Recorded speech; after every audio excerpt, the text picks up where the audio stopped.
কথা বললই না। গেছি ফার্মেসিতে, আমার কি বয়স হয়েছে আমার যে এগুলি দিব? দেখেন কি করে আচ্ছা তাহলে এখন কি করবা?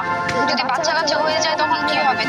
আমি ক্লাস 6 এ পড়ি আর তুমি 7 এ পড়ো, মানুষে কি বলবে? আর তোর বের হওয়ার আগেই বাইরে ফালাই দিই, এটা দিয়ে তোমার টেনশন হইল না। আচ্ছা ঠিক আছে, তাহলে বলো।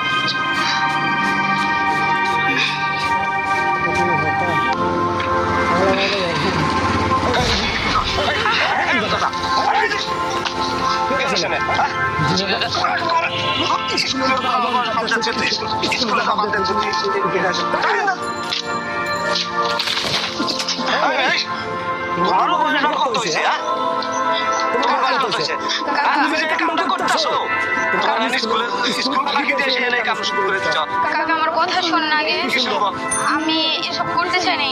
ওই ছেলেটা আমাকে জোর করে এখানে নিয়ে আসছে।